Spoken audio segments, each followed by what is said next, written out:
Well, it is officially bowl season where everybody's still eligible and nobody knows what they're getting for Christmas. It's the holidays, which means joy, family, college football fans doing math they swore they never need to do again, and not all on the games themselves, but on the books with their bad beats. Plus, college basketball blue blood matchups continue as non-conference play wraps up this week. The conference play gets going into the new year. And we also bring you a little bit on what's going on around the NFL on NFL Blitz.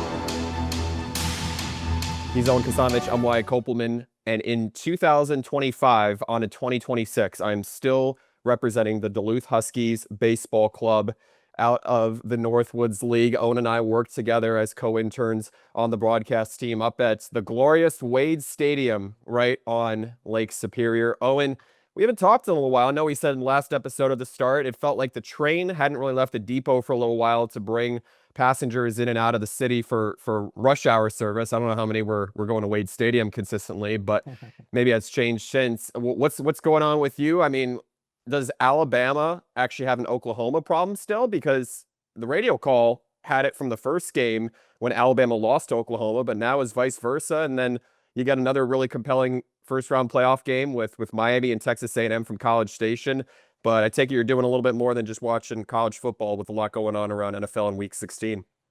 Yeah, we're doing good. It was a good weekend. Obviously, first round CFP games are completed as we sit here on Monday afternoon, and of course NFL Week 16 wrapping up. I'm doing all right. I can't say I had the best weekend. As you can see, repping the Packers hat. That was a tough loss, but we'll get into that later. But we're talking about this Alabama-Oklahoma matchup, and that second time around, it looked like Oklahoma, whose offense could not get anything going, really pretty much all season, outside a few explosive plays with Satania at wide receiver from a tier. But Alabama falls behind 17-0. That's not what you want to see if you're a Bama fan, of course. But they rattle off uh, 17 to tie it, and of course hold Oklahoma to 7 points in that second half and come away with a 34-24 win.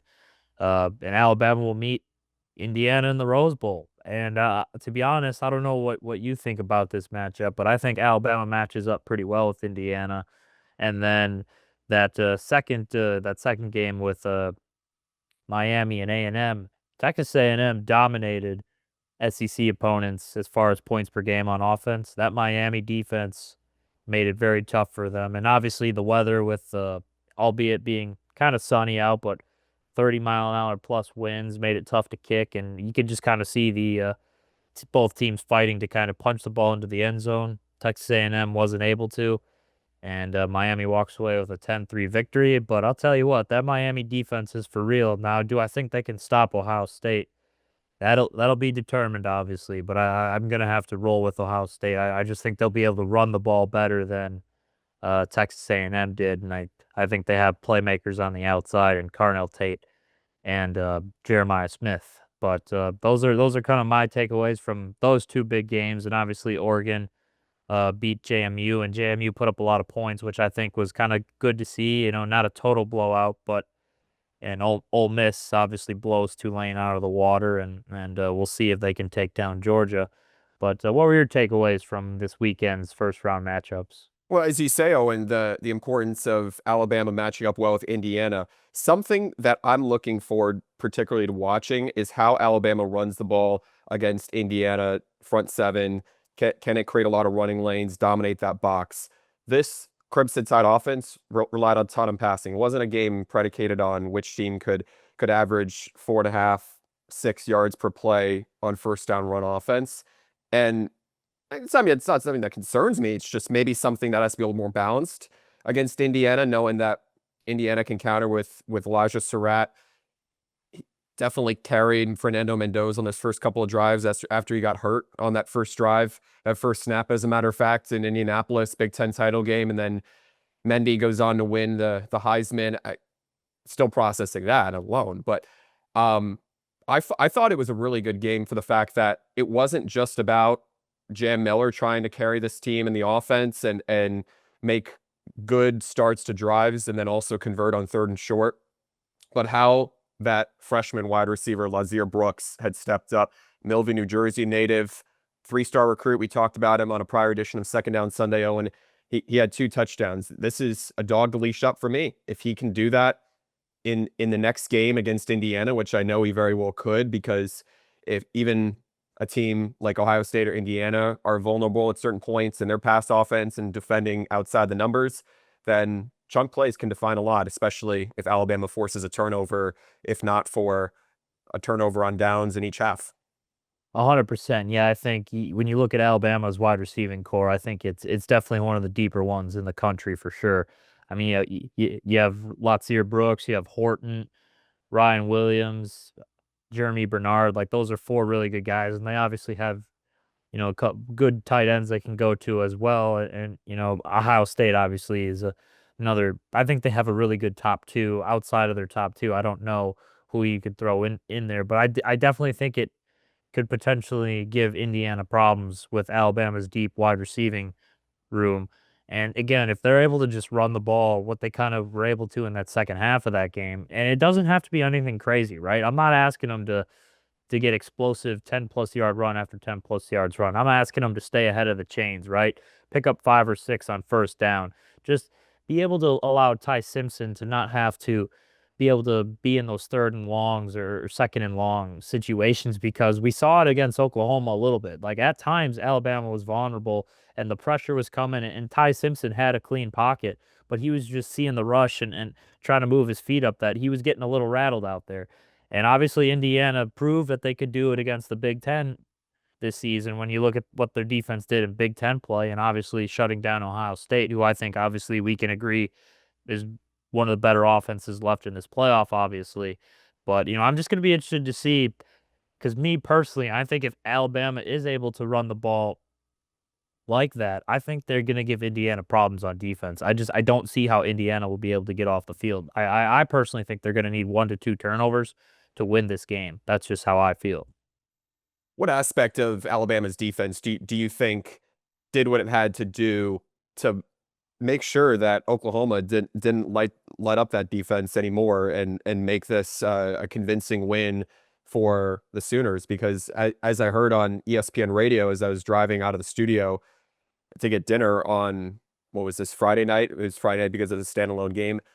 There had been no other 17-point comeback to result in a win in the college football playoff. The college football playoff's been around a long time now. I mean, this is what, year 11 of the college football playoff since the whole landscape changed out of the bowl subdivision title game. So just to see Alabama do it, it almost, not necessarily vindicated, but kind of meant more to what Alabama has faced this season, only losing to Oklahoma, Owen, and drawing so much scrutiny for whether DeBoer can coach a team effectively as his franchise had seen so many years with Saban. But they made it clear that Notre Dame versus Alabama narrative had no respect toward what it could do in the playoff this season.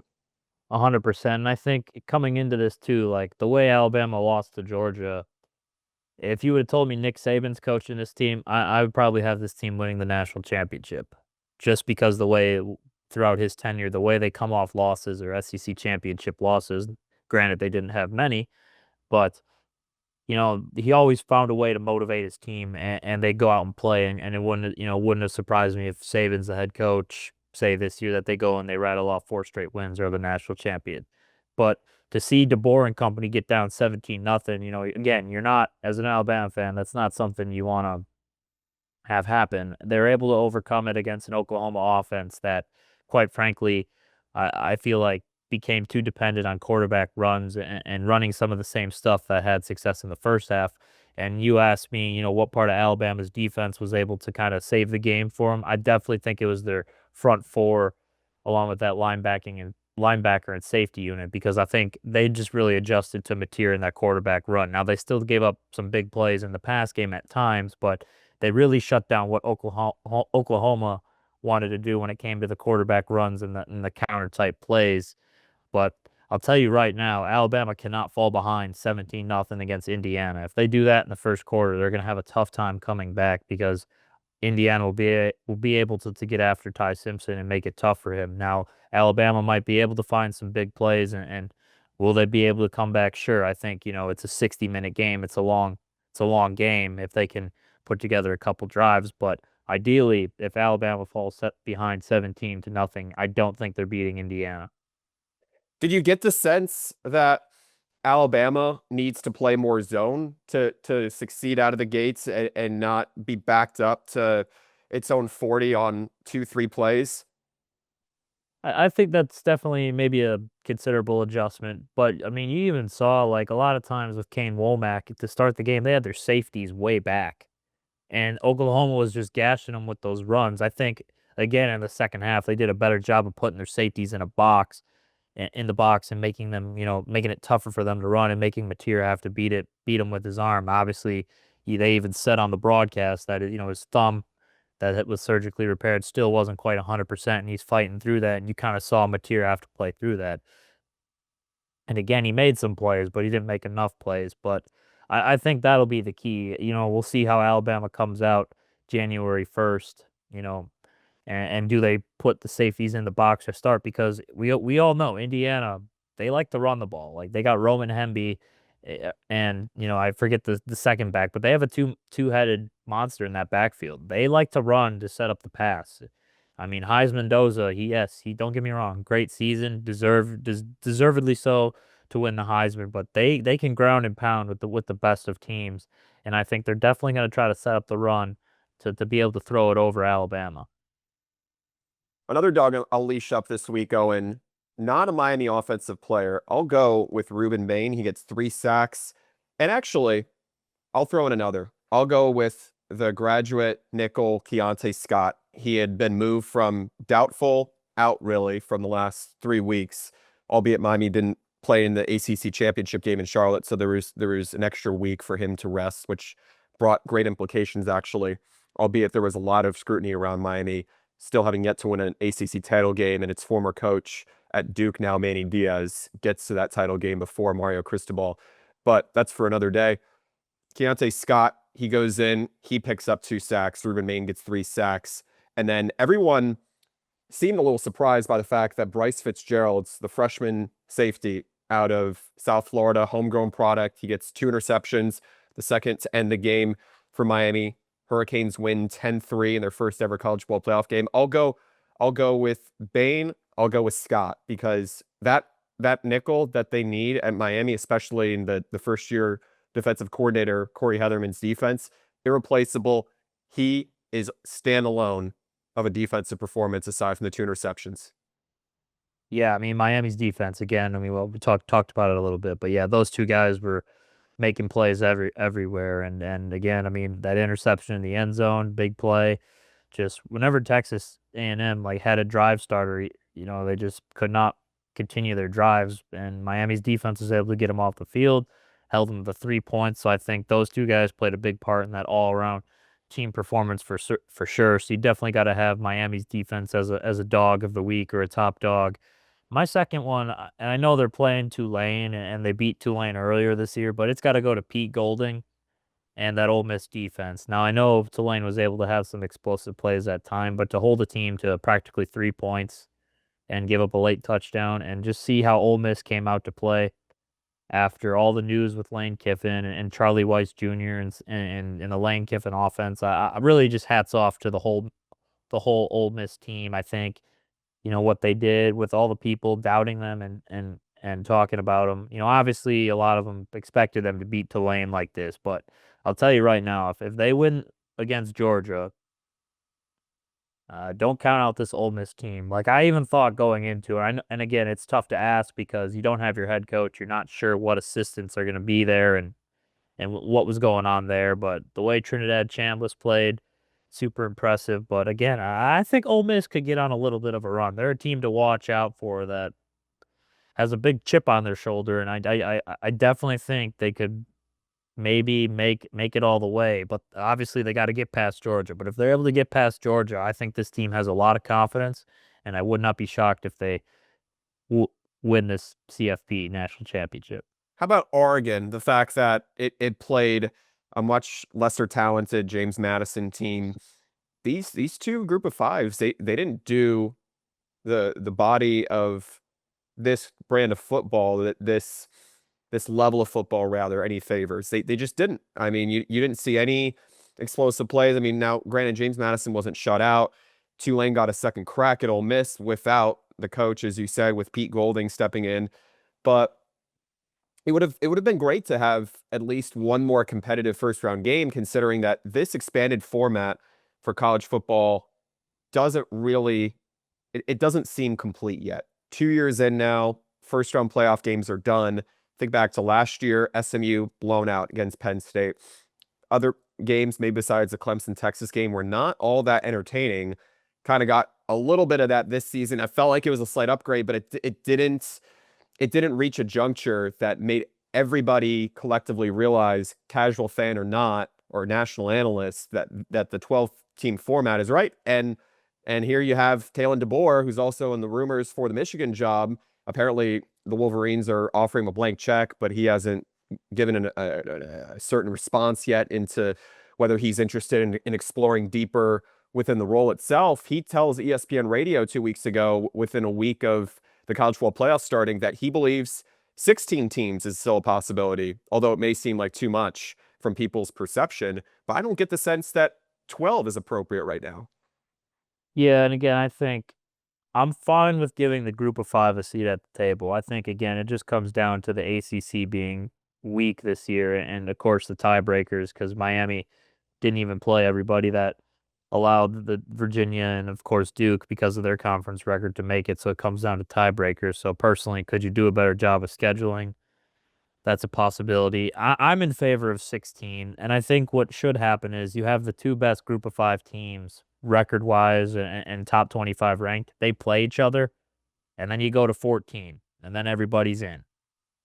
Well, I think that's how it should go. I think, and then you set up the bracket, however, and whatever, whether it's highest ranked conference champions, whatever. I think that's what ultimately should be done, because I don't think it's an issue that these group of five teams make it. I think it comes down to kind of how the bracket sets up, right? Right, right.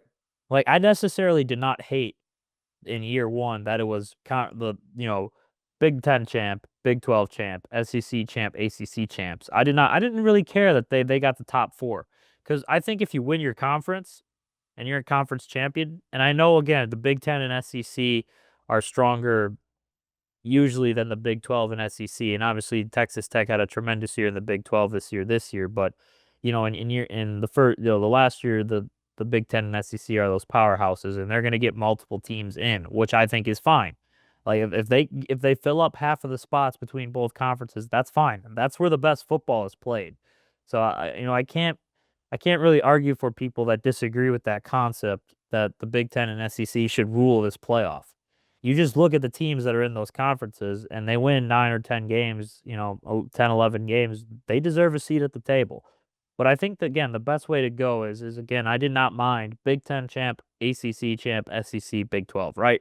If we go back to that and just go, okay, undefeated Ohio State, for example, then Alabama or Georgia, whatever. And then, okay, Alabama lost, but they're still 5 or 6, right? Because they were 11-1 in the SEC, but Georgia won, so they're going to get one of those top four spots. Then you just got to look at everybody and fill them out where they're supposed to go. And again, a lot of times it's going to be SEC, Big Ten heavy with those teams that are going to be hosting those first round games. But I think that's the best way to go. And then if you're an ACC team, you're likely to still have two teams.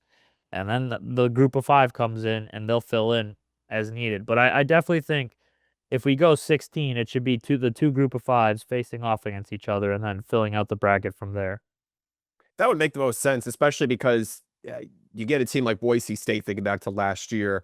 There have been seasons, thinking of frontline football, Army and Navy, they've looked great, but their only obstacle is the Notre Dame losses. And then the committee doesn't know where to put them other than out of the playoff. And all of a sudden they take down a Power Four team in an Armed Forces Bowl or a First Responders Bowl, and it's considered a great season by the win total, but it there's still a gap between what they do on the field that's so recommended, what's so clear and evident to the committee on why they should be the last seat in the at-large bid, if not for actually making it as the group of five champion from a certain league. But again, if it's 12 teams again next year, it's on the committee to make sure it gets it right and make sure it's the most complete going into year 3. Well, why don't we also take a quick tour around the House of Blue Bloods and see what your picks are on, because as thirsty as I am for some eggnog, maybe with a little bit of adult liquid in there, considering how exhausting it's been to see those two games not competitive between James Madison and Oregon, and of course Tulane Ole Miss, thinking about there could be more competitive games. I'm thirsty to get your Broadway books picks. What do you have to give around your picks for upcoming NFL games, as well as the college football games in the next round in the quarterfinal here? Ooh, as far as college football games, I like Ohio State. I like Alabama to upset Miami. I'm gonna go. I'm gonna go with Georgia, and then let's see. I'm gonna take Texas Tech. I just think their defense will be able to slow down Oregon.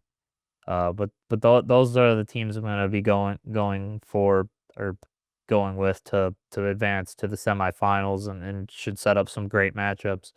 Again, I wouldn't be shocked. I know Ole Miss, they're gonna keep it close, but I just think Georgia, the way Georgia plays, and the way they played last time they hit the field in the SEC championship, and having a kind of a small break here to kind of recalibrate, I think they're gonna go out there and put another great performance on the field, and I think Ole Miss comes up just short, but and I personally like Georgia to win this whole thing, so that's kind of where I'm at. As far as college basketball, I have to see what's on the upcoming slate, but Kentucky got a big win against St. John's. I think that was big for them this past weekend, and obviously Duke losing a 17-point lead at the Cameron Indoor Stadium. You don't, Madison Square Garden. Yep. yeah, Madison Square Garden, yeah, with that big game against Texas Tech. Like Texas Tech, they've kind of disappointed me this year, but obviously a big win. But they've scored the lights out of the ball. Their defense quite hasn't been there so far. But if they're able to figure out their defense, they'll be I at least think they'll make the Sweet 16. If they can figure out their defense, but their offense has been on fire, and obviously it comes down to injuries and depth with Texas Tech. But for Duke to blow a 17-point lead, shocking, and it's shocking because Duke can beat you in a lot of ways. They can play these high-scoring games with the Texas Tech, or they can go get a battle and win in the first to 70 or 65 with like a Michigan State. So, those are a couple of the games from this past weekend, and once we get into conference action, we'll have obviously more great action to break down and preview and pick the winners. But that's kind of what I'm looking for as far as both of those sports, recapping those two games, and obviously the next upcoming rounds of the college football playoff. As much as there is a reigning national champ out of the SEC, Owen, hard to believe how the highest ranked SEC team right now, Mark Byington's Vanderbilt Commodores, went into Winston-Salem yesterday and demolished Wake Forest. And by no means is Wake Forest a front runner. I mean, it entered the game 9-3. I mean, a couple of great teams it had faced. One of them was actually Texas Tech, which, by the way, on a side note, ended a 6-game losing streak against ranked teams at Madison Square Garden as freshman forward Cameron Boozer missed a game-winning 3 at the buzzer. Hard to believe Duke is the team out of the ACC that blows a 17-point lead. I would have thought it would have been a more second-tier team that had lost a few quad one games, but choke of the year so far in college basketball, in my opinion, maybe besides the Iowa State win against top-ranked Purdue, especially because the Boilermakers, they had been 8-2 at Mackey Arena in top 10 matchups going into that game a couple of weeks ago. But the fact that Vanderbilt, just going back to the Commodores for a moment here, the backcourt of Tyler Nickel, the Virginia Tech transfer guard, and Duke Miles, the graduate guard, alone, with the way Nickel has shot the ball from anywhere on the floor, he hit half of Vanderbilt's 3-point field goals on the road yesterday. Again, not against a Duke, Clemson, or team even like Miami that's already racked up 11 wins now and has won 8 in a row going into conference play. But I get the sense that if you put Vanderbilt on the same court as Purdue or Duke, perhaps Iowa State, which has Milan Mimolevic, who's dominated with 20-point games throughout his career for the Cyclones and has made that effective toward generating wins for that program. If you put Vanderbilt against even top-ranked Arizona, I think it would be a 10-point game or decided by 10 to 15 points. I can't buy into the fact that Vanderbilt is a blowout loss against any team in the country right now. Certainly not Florida, because Florida already has 4 losses, by the way. Lost to Arizona on opening night in Vegas, lost to Duke at Cameron Indoor a couple of weeks ago, and then also lost to unranked TCU. Yeah, I mean, I think what's good for college basketball too is you mentioned a team like Florida willing to take high profile games, knowing they're not the same squad as last year. And I still like Florida. They got those big guys on the front court that can make a lot happen, and obviously Xavier Lee and the transfer for Kentucky, Arkansas. Why did I think Kentucky? I was thinking Calipari, who was at Kentucky, but Boogie Fland, who was a freshman at Arkansas last year. They need those two guys to step up. They got to figure out who's going to be the true point guard. But some of these teams that are struggling. When you look at a Florida or you look at some other teams around the country, but there's been a lot of these good teams that have played these high-powered non-conference matchups, and I think it really helps. And we're gonna see a team like Florida when they get into SEC play. Can they turn it around? Can they show that they still are a top dog in the SEC? You mentioned Vandy. I don't disagree that they they could finish in the upper echelon in the SEC. I definitely think right now, if you put them on the court with some of these teams that are ranked in the top 10, it will definitely be a competitive game. I don't disagree with that. But it's just going to be interesting to see. I think a team that I like, and especially because we talked about this, I think it was 3 weeks ago or almost a month ago now when college basketball was first getting started, and it was North Carolina. I forget who they were taking on. Well, it was Michigan State down in Fort Myers. I mean, that was Thanksgiving morning. I remember that game. I had a Thanksgiving date because it was one of those MTEs. But North Carolina, that was Seth Trimble back, and it feels like Yeah. we just said he was out with the hand injury. The junior guard out of Menominee Falls, I believe, is actually a senior this year. But that's a key addition for Carolina to get back. On the other hand, I think Michigan State, albeit it didn't play Penn State well on the road, would have been really a quad 4 loss because Penn State got its doors blown off against Pittsburgh in a neutral site game. That's a team that I think has a setback of its own right now, albeit winning is winning in your first Big Ten game in only mid-December. How about this, though? One team that's winning and didn't get the prettiest of wins on Sunday Night Football, the Patriots. Do you believe Drake May is in the MVP conversation right now? And by the way, it may not be easy for the Patriots to get out of the way of the Jags and have a clear path to the Super Bowl either. Yeah, it's gonna be a dogfight in the AFC coming down the stretch. You got to put Drake May in the MVP conversation for sure. The Patriots are up there, and obviously you mentioned the Jaguars. Trevor Lawrence and Liam Cohen have a great thing going. Obviously, the Jaguars control their own destiny if they win out with the 2 games remaining and get some help from the Broncos and Patriots. But if you would have told me the Broncos, Patriots, and Jaguars fighting for that 1 seed in the AFC, all teams that finished pretty bad in their division the year prior, I would not have believed you. But this playoff picture is crazy. I mean, the NFC already has, I think, what is it? Let's see, the Bears, 49ers, Eagles, Rams, have the Seahawks. So 5 of the 7 spots have been clinched in the NFC. The AFC, you look at the playoff picture, there's some to be desired there too, with the Colts still trying to sneak in, the Texans right now as a wild card, but a lot to be desired, and a lot of we'll break down the scenarios uh coming up, and probably next week, in regards to outcomes of games, as we have about less than a minute here. But there's some crazy scenarios still that could still happen for teams as far as either wild card or division. But we're getting to that time where the playoffs are about 3 weeks away, and it should be a good time. Also, my hottest take of the NFL season, Rams Seahawks, game of the NFC West, forget that, game of the year. that could very well decide which team wins that division and gets that much needed bye out of the West. That takes us into a timeout here. We'll talk to you in a few days after the holidays end. We wish you a very happy holidays, including Christmas, New Year's. No matter how the rankings shake out, just remember, folks, it's the season of getting. Unless you're the committee,